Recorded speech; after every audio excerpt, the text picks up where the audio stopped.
In this video, I'll show you how to grow your quad, the best exercises for your quad, how frequently you should train your quads, how many reps, how many sets you should do for your quad. Should your reps be fast? Should they be slow? However, before we get to that, you need to understand how the quad works. Good thing, it's very simple. The quad is made up of 4 muscles: the rectus femoris, the vastus lateralis, the vastus intermedius, and the vastus medialis. Out of those 4 quad muscles, the rectus femoris is the only quad muscle that crosses the hip joint. And what that means is that it doesn't matter what angle your feet are facing when you do a quad extension or a squat or any other knee flexion exercise to target your quads, because the only job of your quad is to extend your knee. So it has nothing to do with the position of your foot.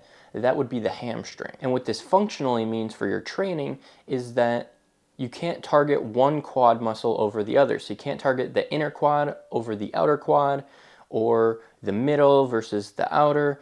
It's not a thing. They all activate at the same time. One of the best exercises to grow your quads is the squat. Now, there are tons of variations of squats. There's barbell, there's high bar, barbell squat, low bar. There's Smith machine, there's dumbbell, which I honestly wouldn't recommend. There's hack squat, which is a very similar motion. There's Smith machine press for your quads, and there are plenty other. But what all of these exercises have in common is that 1, they're stable, which allows you to press with more power, because it's hard to press and have power in your movements when you're off balance. 2, they're easy to progressively overload, so it's easy to put weight on, it's easy to get better, to add a rep, to add weight, or to improve your technique. And in all of them, you can reach a nice deep stretch, which, emphasizing the deep stretch, with the current study has been shown when compared to the contraction of the range of motion to gain more muscle. And what that means is that knees over toes when squatting is good. You want your knees to go over your toes, because that increases the knee flexion, allowing for more quad activation. The quad extension is a good exercise to build your quads, but there are a couple caveats that come with it. 1 is you're most powerful and you have the most strength when you're pressing or pushing off of something. So when you're squatting, you're pushing against the floor. When you're doing a leg press, you're pushing against the foot pad. And when you're doing any lunge or Bulgarian split squat, you're pushing against the ground. But when you're doing a leg extension, your feet are in the air, which just by itself is going to be less stable than pressing against the ground. That, coupled with the fact that it puts more pressure on your kneecap, you have to, or you should, do higher reps when doing quad extensions so that you don't put as much pressure on your knee, but you're also just not going to be as strong, so it doesn't make sense to do 6 reps. Instead, you should be doing 15 to 20 reps of quad extensions at a lower weight, but still high intensity. Bulgarian split squats and lunges are also very good to build your quads. The biggest caveat that comes with lunges or Bulgarian split squats is balance, because one of your legs is elevated and it's not planted on the ground, which makes you less stable. And that can make it harder to press more weight, but you can still emphasize the stretch at the bottom of the movement, and it will be a killer exercise on your quads, especially at the end of the workout. When working out, it's extremely important that you use proper technique. 1, because it'll keep you more safe. 2, you'll be stronger. And 3, you'll put on more muscle because you'll actually be targeting the muscle properly. And if you use technique in a hypertrophic training style, you do it with the purpose of making every exercise harder for your muscle, so that your muscle can work harder, adapt, and the hypertrophy stimulus can be sent and you can grow muscle. Usually a general rule of thumb is that you want a neutral back.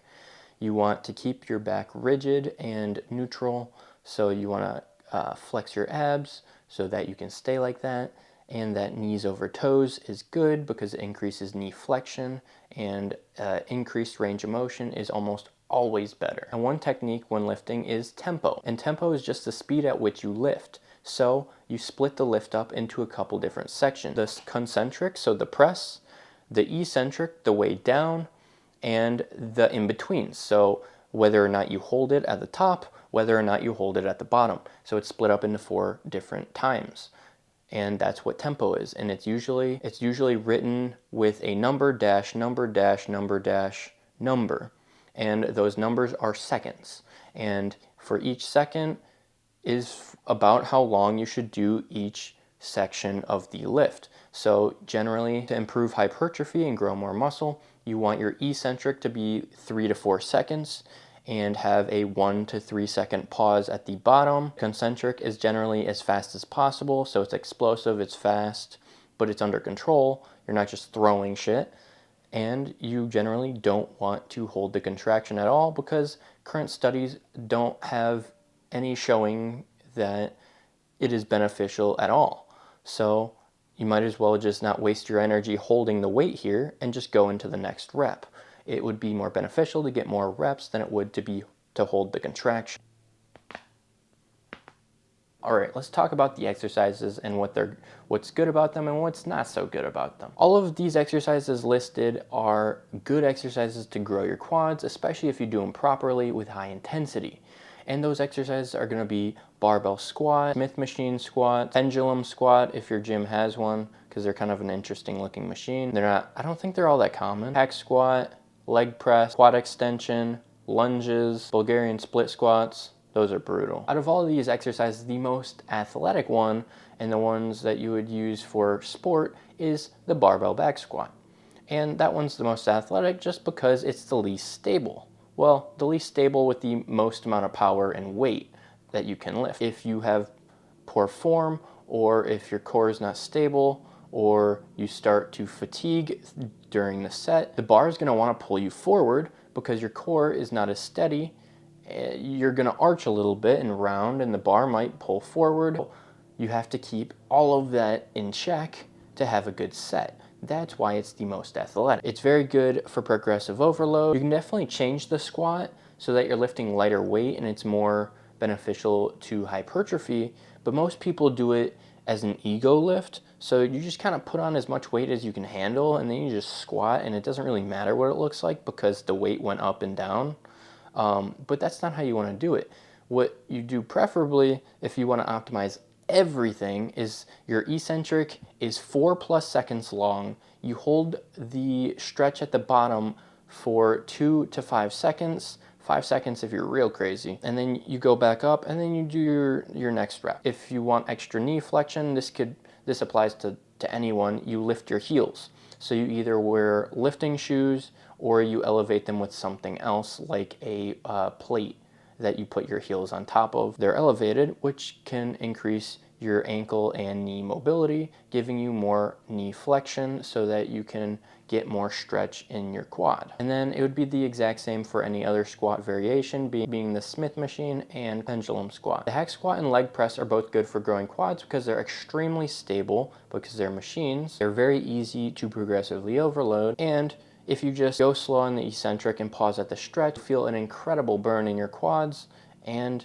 it'll be a great quad exercise. Walking lunges can also be great for quads. Now, it's not something you'd use to grow in strength or power, but you can use it at the end of a workout as a burner set to just destroy your legs. And the way you'd want to emphasize the quad while doing the dumbbell lunges is that one dumbbell in each hand, and you're doing walking lunges, so it's one step after the other.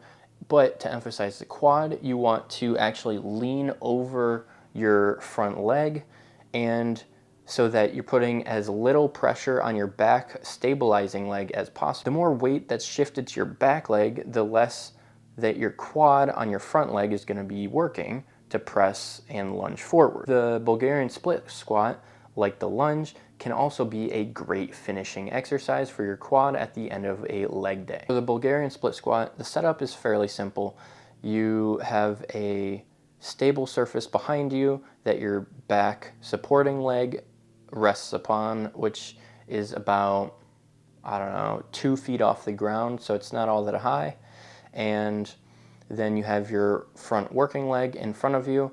The closer it is to you, the more quad activation you'll get, because the more your knee has to bend when you go down, and the farther away from you, the more hip hinge you'll get, which will get you more hamstring and glute activation. So keep that in mind when setting up for the Bulgarian split squat. Now that you know the best tempo, best technique, and the best exercises to grow your quads, you might be wondering, well, how often should I train them? How many sets should I do? And does the reps matter? The answer for the reps is not really, because anywhere between 5 and 30 reps with high intensity has about the same hypertrophy gains. So as long as you do your sets within that rep range of 5 to 30, you should be perfectly fine. And how often should you train your quads? Well, it's proven that training a muscle group twice a week is much more beneficial than training it once a week, which is why body part splits are never the most optimal training split. If your goal is to put on as much muscle as possible and you're trying to optimize for that. If you don't care and you just want to be fit, then it doesn't really matter. Train whatever you want. So 2 is better. 3 could be overkill depending on how advanced you are and if you're recovering properly from the 2 times a week in the first place. Because if you're not, then adding another day, it might actually regress you because you're not going to be progressing, because you're not going to be recovered and you're not going to be as strong. The amount of sets you need to grow muscle in the beginning is about 6 to 10, and once you get more advanced, it could be between 6 and 15 sets. But you got to figure that out, see how much sets you can recover from. So start down with 6 sets of quads per week and then work your way up. And that process of working your way up may take months and it may take years. Don't rush yourself. It's pretty simple. It might have also crossed your mind that, hey, my calves are small, I want to grow those too. And if you want to learn the only exercise you need to do to grow your quads ever and why you can't do them sitting down, then watch this video here.